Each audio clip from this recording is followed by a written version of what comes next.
stops us in our tracks. Bravely we prove in our striving, trudging together each day. Where there's a will, there's a way.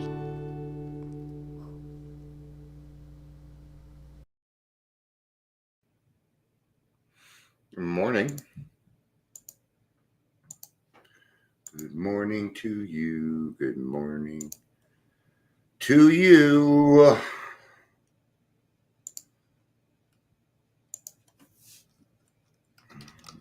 And now, I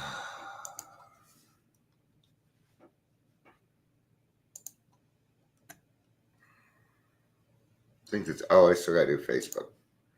But good morning, everyone. Happy Saturday, the 7th of December. Yeah. Because you don't know what the date is and shit, right? Heck, with the holidays, you might think it's a different day. I know that Thanksgiving always screws me up. It always screws up my day. It's like Friday for 3 days straight. So, whew, it's a little warm in here. I think I put too much heat in here. Bring the heat.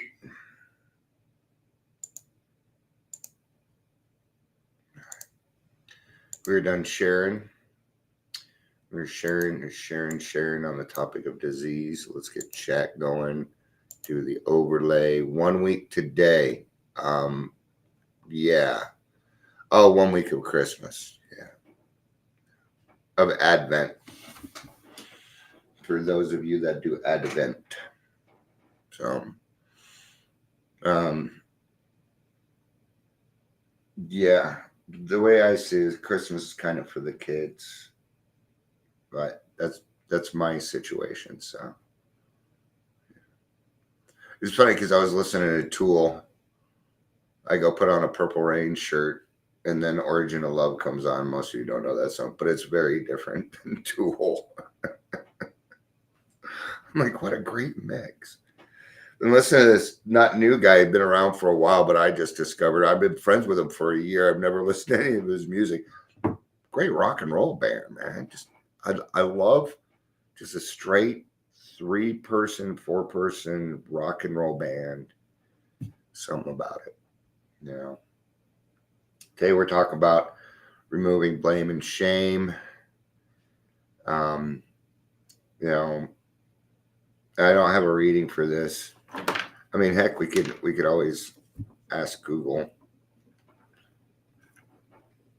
My granddaughters gave me this for my something.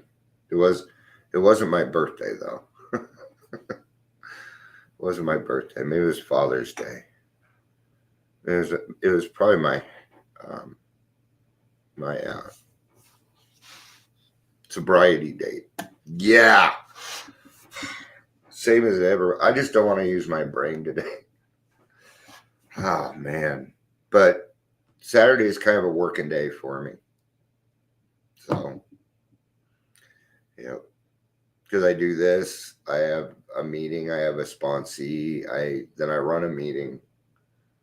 So I might as well just go ahead and do some work today. You know, I've really been thinking about what am I doing, whether it's going to be, I don't know. Something keeps stopping me, and I think it's me. But we're going to talk about blame and shame, get rid of them today. Removing blame and shame. It always helps to have a little something, right? Hey, Sawyer, is everybody else locked up in the room and you're over here? You're taking advantage. He's one of those cats where if he's sitting next to me, he has to be touching me. All right. He's just, he loves his dad, but I saved his ass, so I can see why. So let's do some introductions, get started. Welcome to Daily Trudge. My name is Dion.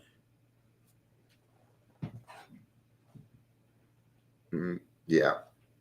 my name. I was going to say something smart ass after, but I don't have anything. If you're here, please say hello, whether you're watching the live or the rewatch. Today's one of those days where it's just, I have this pit in my stomach because I feel like I have too much time on my hands, and that's not true. You guys ever go through that shit? I do. You know, it's like, oh, 7 hours for me. Oh my God, that's so fucking far away. It's so far away. There's this part of my brain, it just wants to get to do what Dion wants to do, which really isn't anything because it really isn't anything because it just, yeah, I'm sure you guys get it. So, and gals and people or whatever. I don't know anyway. So there's different types of blame. There's different types of shame. There's stigma. There's a lot of different things. But what we're talking about is removing it, right? We're aware of it. And people know, we already know. Because, like sometimes, like I was watching a video earlier and they were talking about people in your life that might be difficult. And she started saying, well, and they might have toxic traits. Now, here's the thing. If we name call while we're trying to help, it kind of defeats the whole purpose. And calling somebody toxic is name calling. It is not a clinical term. It's like calling somebody crazy. It's name calling. Okay? And when a professional does it, they're just trying to hook onto a bandwagon. Okay? It's very shameful. Okay? That comparison. It's the same thing where if you're letting something go and you say, well, God will take care of them. God will take care of what? The consequences that you want for them. That's revenge. And I'm not saying I don't do it, but we got to be aware of it. Okay? Well, karma will get them. Same thing. That's so revengey. And so let's just speak our truth. Yeah, I want a little bit of revenge. Sure, I do. When people hurt me, you bet I want revenge. It doesn't go away. You got to work with this. Okay. Now, I'm going to tell you why this kind of came up. All right. Because for some reason, I'm always treated just a little different. And it gets to me sometimes, because I go out to lunch and stuff too, but nobody takes pictures of me and posts them. I'm not included in that part. Like you're ashamed to be seen with me and shit. Yeah, I notice this stuff. I notice it all. If I'm not a part of, and I've been a part of, I wonder. I ask people for some help given me because they're always like, Dion, you're really good at this. Da, da, da. So I'm like, hey, can you guys write me some reviews? Nothing, man. Come on, work with me. I'm trying to get something on, or do we just want? Because everybody's, oh, you got to make money. Okay, well, I'm trying to. If you could help me write a review, chirp. Hey, now this isn't anybody doing anything. It's just people and people, right? It's just there were reasons for things. Okay, but what does this shit get us into? It gets us into blaming and shame on ourselves, and we cannot have that. Okay. That's why this topic's coming up today. Because Dion doesn't want to do this shit today. What's the best way to get rid of it? Well, tell on yourself. Tell on yourself. All right. So, all right. To remove blame and shame means to stop assigning fault or criticizing yourself or others in a way that makes them feel deeply unworthy, like calling them toxic. Well, they're toxic. Drives me crazy. Okay. You know who I feel bad for? Karen. Anybody named Karen, I feel bad for. Because we took somebody's actual name. How would you like it if it was your name that was picked? I'm glad I got a unique name so I don't get lumped in that shit, right? It's still name calling. It is. It's just the new buzzword at the present moment. Okay. And I know for me, I got to be careful on this. Even going through the last, I told everybody why I did what I did and why I'm letting it go. And yeah, there was a part that was revenge. Yes, there was. But my revenge led to justice. And so that was right. What was my revenge? Why did I turn my revenge into? A motivator. A motivator to do the right thing. That was it. What do I use my anger for? I use it as a motivator to change things going on with Dion at the moment. Okay. Taking responsibility where appropriate and practicing self-compassion to move forward without unnecessary negativity. Essentially shifting the mindset from you're bad to we can learn from this. See, we alcoholics, even if it's slightly bad, oh man, the world is just fucking over with, isn't it? Oh dear Lord, I broke a nail. Is the whole day going to go like this? The whole day is just going to be shitty now. You wake up, stub your toe. Oh, is that how this day is going to start? Is it? Yeah. Okay, then fuck it. We're just going to have a bit. See, I've already started. But who am I blaming? I don't have anybody to blame. I'm going to look for somebody to blame during that day now. Because I stubbed my toe. Yes, that is the thinking of an alcoholic. I stubbed my toe. Whose fucking fault is this? Yeah. Nice little mountain out of that molehill. It intertwines with drama. Sure it does. Sure it does. It's hard to become just who you are. All right. So the mind shift is this. Okay, I did something wrong. No, now we can learn from this. Okay. I do my best not to beat up on myself anymore. There doesn't need to be blame or shame when it comes to problems. It happened. It happened. Let's work through it. I'd rather get to a solution. I'd rather continue just being your friend and we can move on. That's what I would want. I don't want to stay in the mucky muck anymore. It's not very good, but it's comfortable there for me. Okay. But then I start to draw other people into it and they don't want to be, no, they don't want it. Right? Like my significant other or my kids or my grandkids, I will take it out on the people that I love the most. Okay. But to get to removing blame and shame, there are requirements, man. Okay. And as alcoholics, we always got to take the extra step. We always got to take the extra step. Isn't it weird that our minds know exactly when this is going to start turning dark? We just automatically, I just did it. I didn't even think about it. That's weird. You know what that means? Yeah, I'll tell you what it means. It means it's addiction. It just did it again. It's addiction. I'm so addicted to this phone. Oh, I think it's time to take Instagram off. Though Instagram doesn't piss me off like Facebook because it's just a bunch of musicians and funny stuff. So it doesn't piss me off. Okay. But I do need to spend less time. Key aspects is removing blame and shame, self-awareness. This is going to carry a #1 priority rating. So what is the process in which we remove blame and shame in B4 and 5? What about 9? It's already been done. There's no more blame. By the time we get to 9, we're not about blame and shame anymore. Maybe the other person that we're talking to still has it, but that doesn't mean that we need to carry it. Okay. Let's just say we are our own worst enemy. Yeah.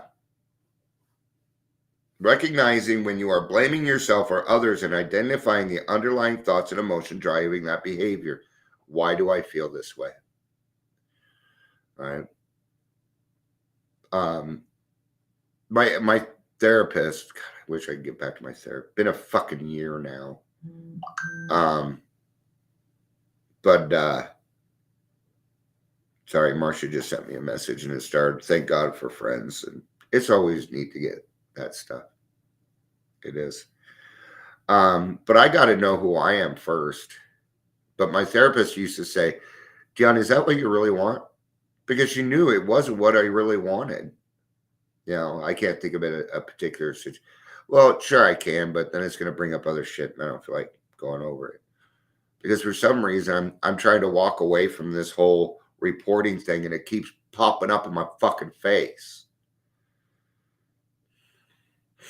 There was an article put out a few days ago talking about exactly the number one place, too. I knew it was the number one place of the people that I've been shutting down. Now people are recognizing it. Yeah. And somebody sent it to me yesterday. And did you see this? I'm like, no, told you so. I even put it up for a little bit, but I took it down because is it for me to do that? I don't think so. No. Mm-mm. But I am being interviewed by the same person next week, and I'm going to give them all the information. I'm going to say, nobody here is going to fucking tell anybody else. You don't even know who we'll talk about. So, right? And where is that? Where's that blame and shame that lies in that? See, now I'm going to have to do some talking with other people first. You bet I am, right? Because I have to be aware. Okay? Next thing is I statements. You'll hear me often say, let me rephrase that. And I'll change what I'm doing is I'm changing the pronoun. Okay? And I'm pretty bold on this stuff. Because people even tell me, well, you have to use I statements. I'm like, in this case, I am not using I statements. This is a we thing. We are alcoholics and we do the same thing. No, it's a we thing. Okay?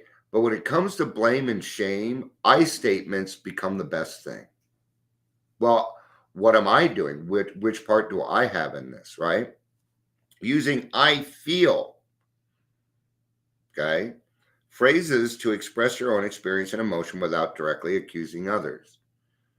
You know, now I understand that right, now I'm feeling mad because of that. Well, my intention wasn't to make you mad. I understand that. Okay. And I understand that. And I understand the fact that you didn't intentionally try and make me mad, but you did. I'm not really bringing anything up, am I?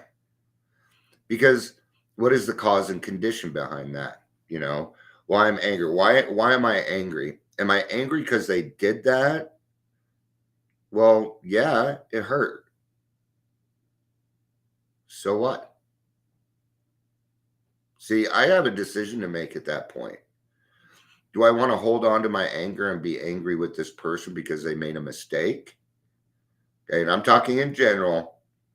I know alcoholics like to get down. Yeah, but because what we do is we go into our own selves, and I say this, and then you go in and your brain is like, well, yeah, but that person did this and this and that. And that's the opposite of what I'm talking about. It's tough because the shit did happen. It happened. What are you going to do about it? That's the actual question now. It's happened. Right?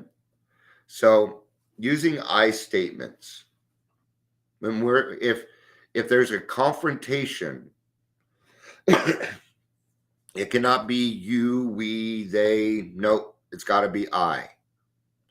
Because what are we doing? Well, I'm going to take responsibility for my own actions and my own stuff, right?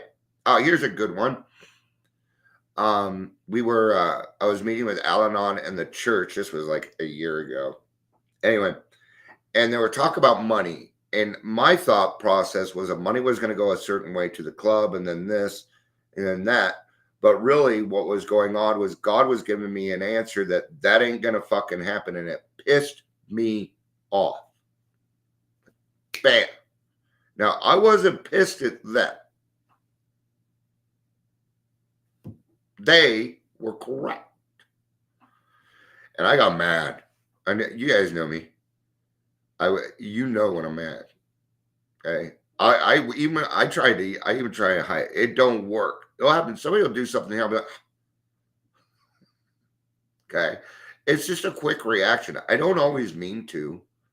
I don't. Right. And they're like, Dion, what's going on? And I said, well, I'm not getting what I want, but I will get over it. That was it. It didn't need to be anything more than that because they didn't do that to me. Aha. See, I didn't have to talk to them about it. No, that was all done internally. There was no reason for me to explain why I was mad and disrupt it and let them come up with a solution for me. I already solved it. Yeah, I already solved it. I made a mistake of not going to the bathroom before this. So I'm sorry, but I'll be right back. I'm going to mute.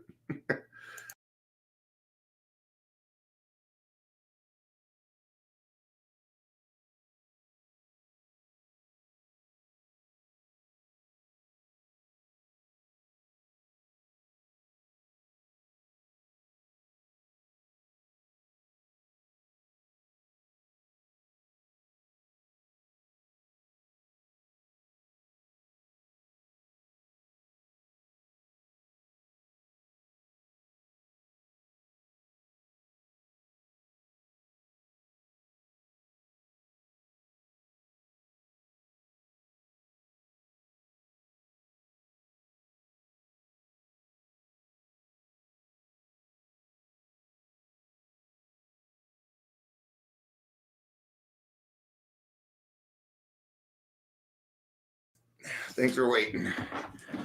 Took me a little bit longer because I don't want to hear this time. Did you wash your hands? I don't want to hear nothing about my small bladder either. I drink a lot of liquids because I passed stones once and I almost died, and I have this fear of it again. I also think that my diabetes is catching up to me.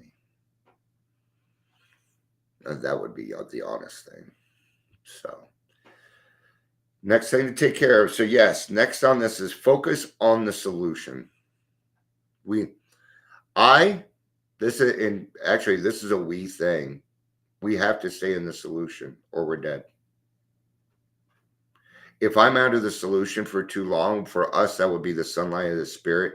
I wither and die quickly. As quickly as I got sober and started feeling well, it'll happen 10 times as fast going back. I guarantee it. I've been there. It's happened. Okay. I had 12 years of sobriety. I went back out. Within 3 months, I was homeless again.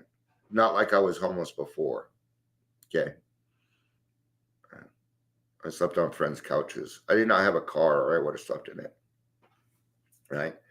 Instead of dwelling on who is at fault, concentrate on finding constructive ways to address the issue and prevent similar situations. All right. Now, a really good way, hi Patricia, good afternoon. A really good way to avoid blame and shame is the solution, is focusing on the solution. But there was a very important word in there, and it was prevent.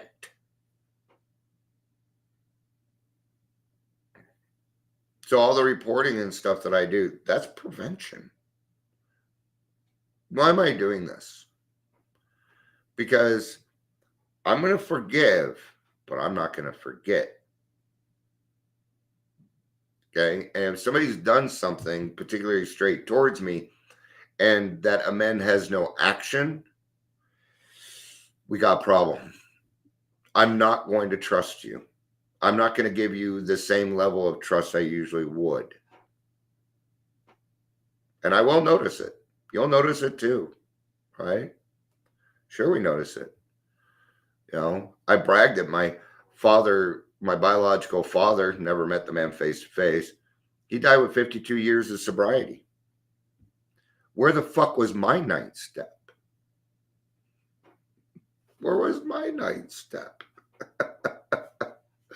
Hey, Bren, good to see you. Good morning. Happy Saturday. You know, no, I'm not mad at that man. I'm not. Does it hurt? Does it still hurt a little bit? Sure. Sure it does. That pain doesn't go away.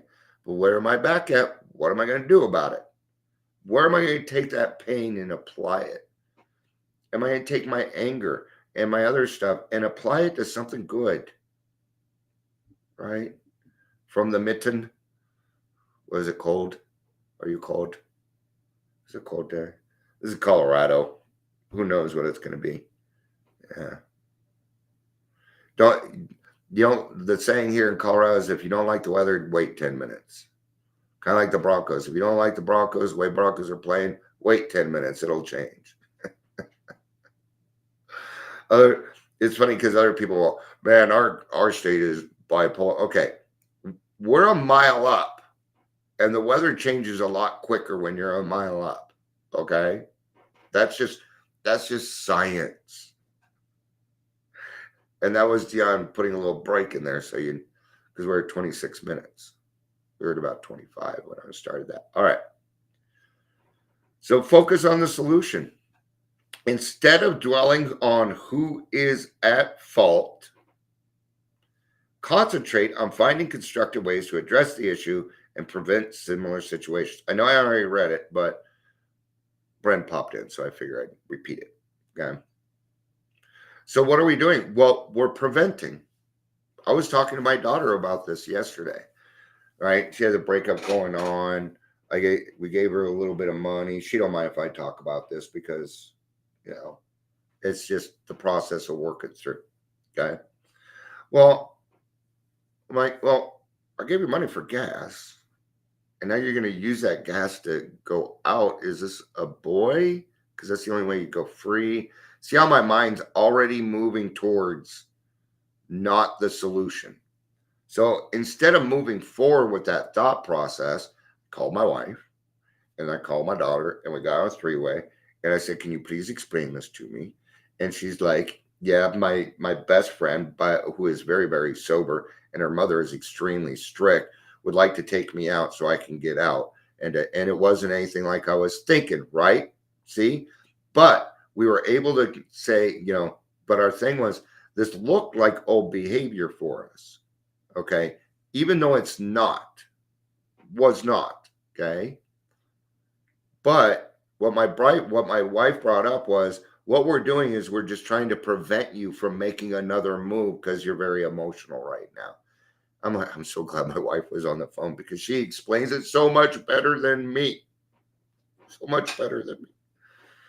I'm going to be talking to her today. I already know she's going to say yes, but I want her and I to start going live and talk about our relationship.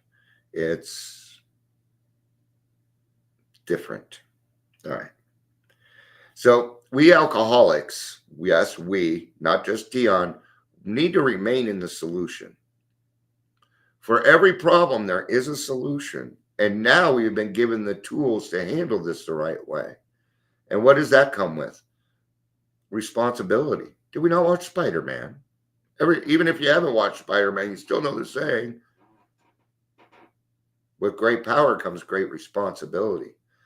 You have a great power. You have like one of the best powers in the fucking universe. Yeah, you do. It may be different for you, but we alcoholics are not ordinary. We are extraordinary. And there is something to that. We are the people that said, I went through all that and I am proof that you can change no matter how much you have fucked up. That there is hope, there is forgiveness, there's companionship, real fellowship, people that give a fuck about what happens to you. It isn't just sitting there watching your every move so they can pick out what you're doing wrong. We all got people like that in our life, don't we? I don't. They leave me alone. Because I said, if all you're going to do is look for the bad in me, you're going to find it. And if that's what you're going to do, you can go the fuck away. And that's a boundary. And yes, I will say it that way. We don't have all this time to just, anyway, I'm kind of going off a different way. Compassionate communication.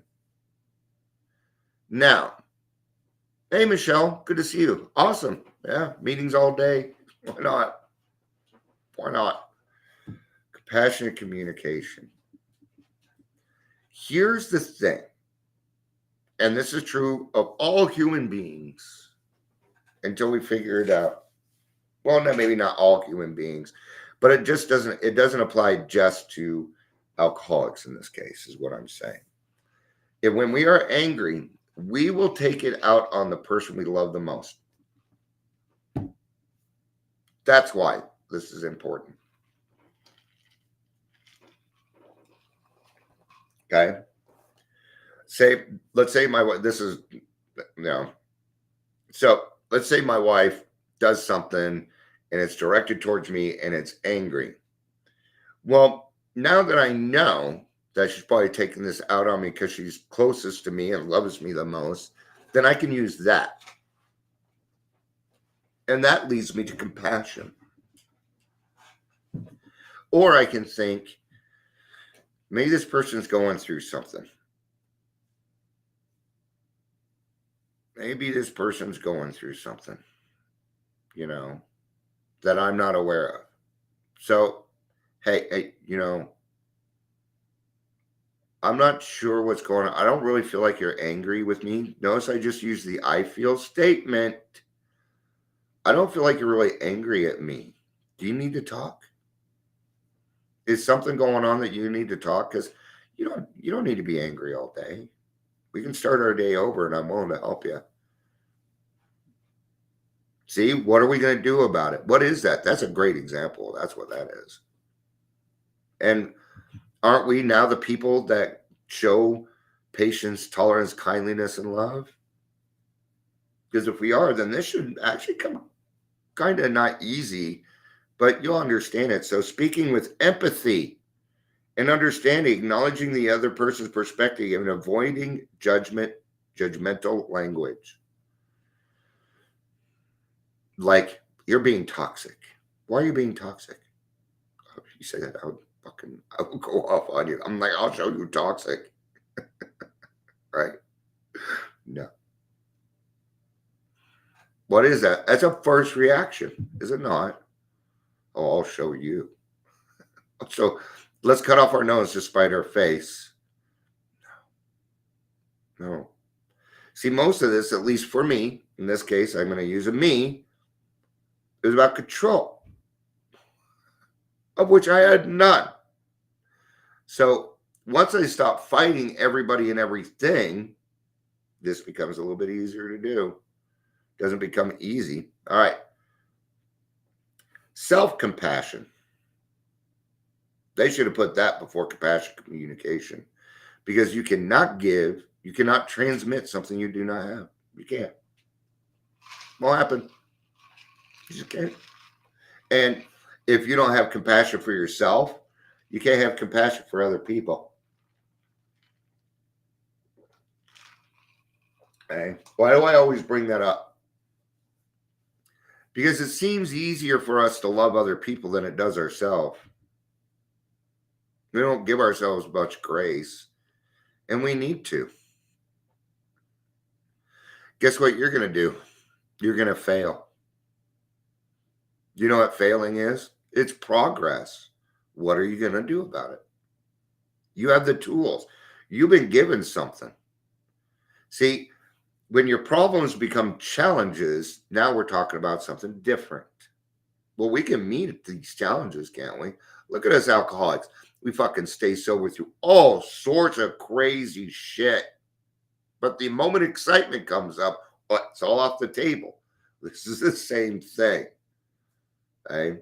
So practicing kindness and understanding towards yourself, recognizing that everyone makes mistakes and that setbacks are opportunities for growth. Yeah.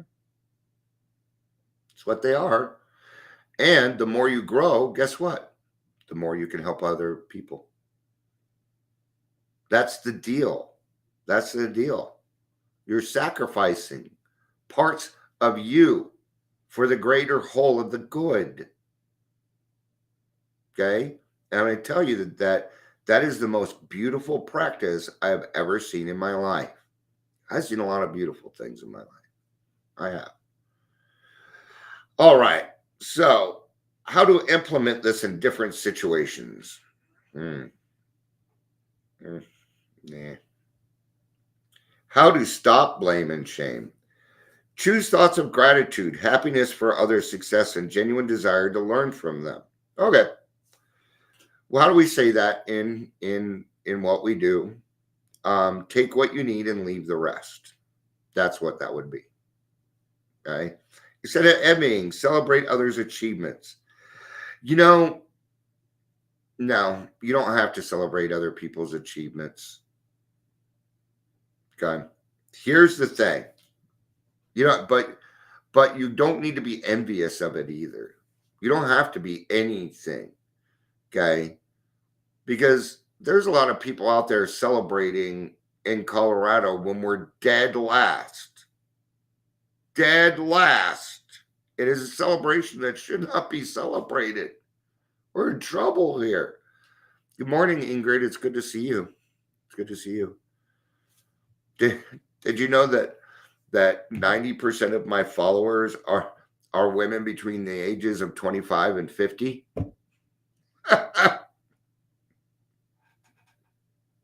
I'm making shit up. Okay.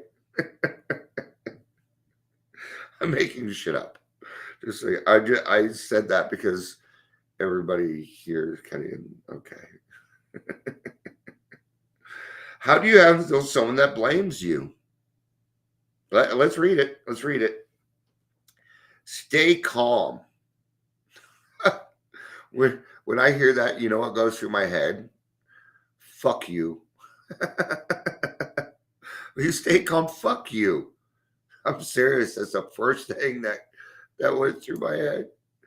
Brett says, as an alcoholic that can handle hard things, how do we but feel so overwhelmed by all the excitement? Thanks, Ingrid. Thank you. If I turn red, because you kind of embarrassed me. Brent, that is a great fucking question. I'm going to answer it right now. Okay? And here's the answer. Consequences. Now, consequences isn't the answer. But the feeling in your stomach was bad, wasn't it?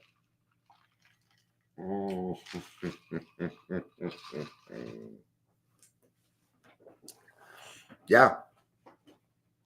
Why in the beginning? Because it's kind of new. We don't know.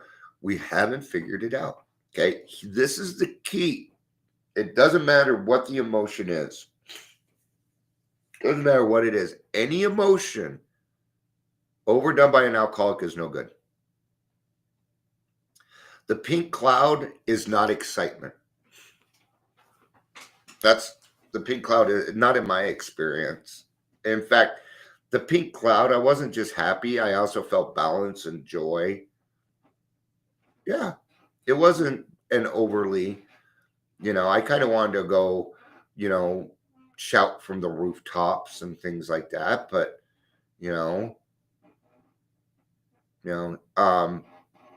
so as to why is because we've been taught that the only problem comes in a bad form, and that's not true. Sometimes, thanks. Sometimes things come in shiny packages. Yeah. You ever got something that was too good to be true? Only to find out it was too good to be true? I don't know what you're on, Brian. That's between you and God. Maybe, just maybe, that's how you are. Welcome to recovery. Okay. This is balanced. Okay. let's just say this is the middle of the road. Okay. Down here is kind of bad for us, right? Up here is kind of bad for us. So we have about that much room, right? And you're here, and there's nothing wrong with that. Maybe you just naturally feel good. That isn't necessarily a pink cloud, it's who you are. And we're all kind of different, right? You think your ego clouding your thinking, then don't use your brain, use your stomach. Let's talk about intuition. I'm done here. Let's talk about intuition. Okay. Did I cover the excitement? I mean, I can't tell you more than that. It's just that we got to think of the whole thing, right? Okay.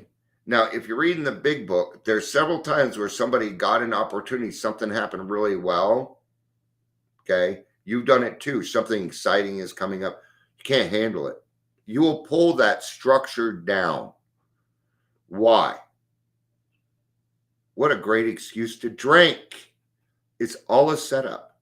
It is your brain looking for any fucking reason to take that drink. And it's not going to stop. No, you were born that way. Okay. The unfortunate part is that we were born Dr. Hyde or Mr. Hyde. Yeah. There's something to be said about our spiritual malady healing physical pain too, that we can work through that. So, Brandon, maybe you just have a good attitude and you didn't before. It could be just even that. But I never want to tell people, because sometimes they'll say, I've been on a pink cloud for a few years, and that is not possible. So what is it then? It's you. It's progress, which is even better. Is it not? Is it not? Right? So I am a recovered alcoholic. What does that mean? It means sanity has returned. It means I'm no longer insane.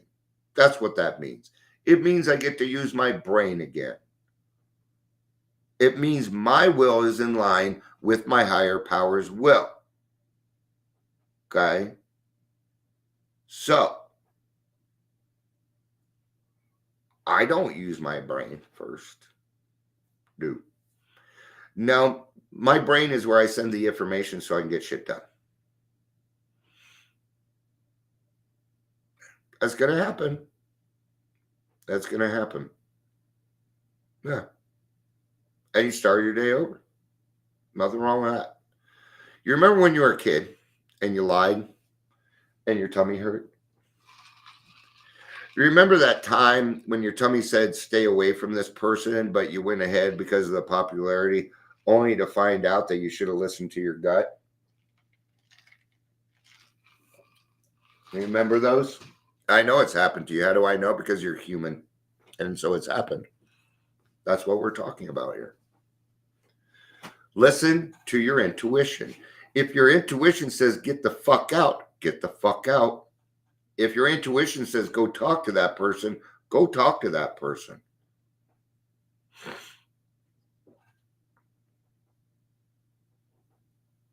I'm a teacher. No, there's a balance. And that balance is going to take, here's one thing that this is actually good for: time. Okay. Let me give you a couple of different views here. When I got sober the first time, I was 18 years old. The bounce back, bam, bam, bam, bam, bam, bam. When I came in the second time, I was color of the walls. I was jaundice. Okay. I had 12 years of sobriety. That was a lot of things, but that's not the part I'm trying to get to. Okay. When I sobered up at 45, I'm 54 now. Okay. Going up on 9 years. It took me years. The first 3 months, I spent learning how to walk and talk again. I had to learn how to do that. Yeah. Because I've been drunk for so long. For 15 years, I've been nothing but drunk, which means that when the alcohol wasn't in me, that is when I would start to slur my words. That was when my balance would go fucking weird. It sucked. It sucked. After about 2 years, I had my first anxiety attack and PTSD came in. Right? Okay. It wasn't until I was 4 or 5 years sober that I felt well enough. I was doing this way before I was able to sponsor. The Daily Trudge started out with me coming on because I couldn't leave the house because of my PTSD. And I would come on and talk about my PTSD and how I'm working through it so that other people didn't know that they were alone. That's how this started.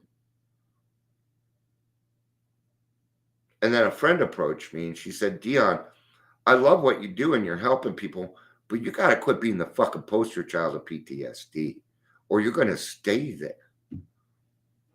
And they were correct. So I changed it to a daily reflection. Well, there are a lot of steps that ended up me here. And now I've been going in about a month and a half here. I will be going live for 7 years straight now. Now, like that shit. In the middle of my PTSD episode. But what happened was I had to learn how to stay sober at home by myself. There was nobody fucking helping me, okay, except God, without killing my wife. And then Corona happened, or COVID. When I say Corona, people are like, Corona? Yeah, I forget it's a beer too. I just didn't like that beer. Not saying I wouldn't drink it. But I didn't like the taste of alcohol, right? So it's a process. It is a process. And your process and my process are going to be different.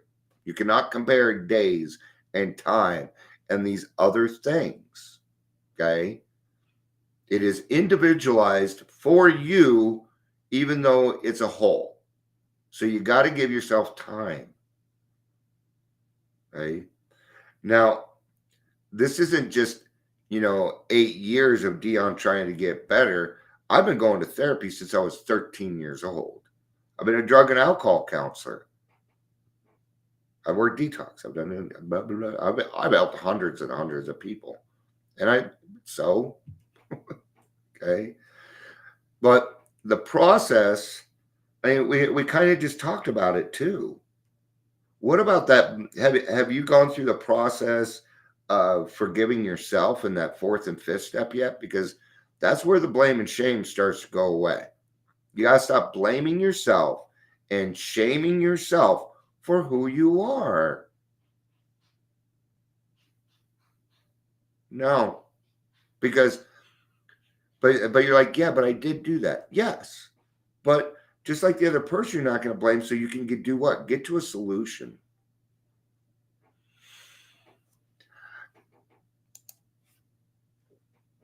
It's really hard. It is. I still don't go to some things. There was, somebody was playing last night down at Sober Underground, and I didn't want to go, but the thought of going to Littleton and back, my stomach was like, fuck you. See? I was like, stay calm. I'm like, fuck you. Yeah. Oh, well, no wonder you're all fucked up, Bran. I'm kidding. Take that as lightly as you can. All right. But you're getting ready to work on the hardest thing. No wonder this is what happens in the 4th step. Okay. I'm going to give some unsolicited advice because I don't know if all sponsors do this, but you got to, and there's a process to writing the 4th step. Okay. You open it up, right? 15 to 20 minutes. Set a timer. Do what you need to do. 15 to 20 minutes. When I'm done, I close it. I'm doing all this intentionally. I close it. God, this isn't mine. This is yours. I'm going to take it. God, this is not mine. You take this. You're going to put it away.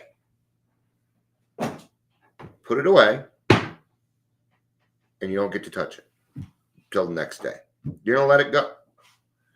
People with PTSD, here's part of the problem with PTSD and recovery, or the 12 steps, because they can tend to okay? Because here's the thing. I was going through things and I would talk to people in the program about it, and they would say, that's a resentment. And I'm like, I've been studying resentments for fucking longer than you've been alive, motherfucker. This is not a resentment. It is the biggest fucking, I'm not going to tell you how to write your 4-step. I can't do that part. And I'll tell you why. Because what if I tell you something that goes against what your sponsor's doing and your sponsor had a reason for it, if that makes sense? I can do that part, but I cannot tell you how to write it. And a bigger reason why. And now Amber, she did her 4-step a little bit different. When I did my 4-step when I was 18, it was different than the one I did at 35 or 45. And it needed to be different. See, God's really good about finding the right person for you to do the right 4-step. So if I tell you how to do your 4-step, even though it's written very clearly in the book, but I can answer that question. Column 1, people, places, and thing that pissed you off. If it popped in your head, you write it down. You do not question it. No. Do you get a bad feeling? Yes. Put it down. Okay. You better be on that fucking list. God better be on that list. Those are jokes. Those are just jokes. Okay. But the big part, see, when I work with we're at 52 minutes. I'm going to talk about this and then I'm going to close it. When I work with a sponsee, the first thing that I do is we talk about delayed gratification. Yeah. And I let them know, we're working on the first 3 steps. I will not be giving you anything. You're going to feel like you're up in the air. You are. You're going to feel that way. So this is what you're going to do. You're going to go to fucking meetings. You're going to clean the house. You're going to stay busy. You're going to do these things. What are we working on? We're working on a living amend. A living amend. That's what we're working on. Oh, because what is it? Shame and blame. Shame and blame. We got to do something with it, or they're going to go back and, I love it so much, and I'm going to try, and no, and they're not going to believe you, and it's going to be frothy emotional appeal, and it's going to be a waste of fucking time. No, go do the things that you said you were going to do. Go do that. Awesome. I think that turned out real well, Brian. So, yeah, so PTSD, this is what it is. Okay. I would think of something and it would feel like it was happening right now. That is not a resentment. No, it has nothing to do with resentment. Then what happens? Then what happens is it's hard to explain, but you want to tell somebody that you love them, but it comes out, get the fuck away from me, jackass. Because everybody becomes the enemy. Everyone. That's what it was like for me. Dreams. Yeah, it says frothy emotional appeal rarely suffices. To get an alcoholic sober, it must have depth and weight. What they're talking, it's in the doctor's opinion, and what they're talking about is the people that beg us to get sober, and it doesn't work because frothy emotional appeal does not work with us. Where you're gonna die, you're gonna die. I'll tell you right now, from my experience, the number one reason people have gotten sober is because of their spouse and kids, or because there was somebody important in their life that didn't want to watch them fucking die. Those are the reasons we get sober. We don't get sober for ourselves. If we could get sober for ourselves, we would have gotten sober a long time ago. And that's my experience. Whether it's fact, Oh, it's experience that makes it fact. Anybody you meet, even you do it for you. Recovery you're doing for yourself. Absolutely. You can't work the program for someone else. So there's a process, just like everything else. So when it comes to these mental illnesses, this is what I have to say. Trust the process. And I can say this to you, Bren, you're on the right track. And I know because of the emotions that are going on. And you're not drunk. And you're here listening to me. Right? So, what can we do about it's hard. Okay, I'm going to let you know what really worked with my PTSD. It was EMDR. And it was immediate. It was instant gratification. It was. All right. This one was good enough. Maybe I'm going to make a podcast I would put on my Podbean. So, all right, I'm going to go ahead and wrap up here. It's turned out well. So thank you everybody for being here. We have a lot of people here today. Okay, and now we have Michelle and Bran and Amber and Ingrid. Seems like I'm missing a person. Patricia. Okay. I don't like missing anybody when I do that. So, and for the people that didn't say anything, awesome. So thank you everybody for being here. I appreciate it. I caught you, Patricia. You're like, no, it's me. You guys are making me feel like Oprah today. All right. I love you. Peace out and have a day. Bye-bye.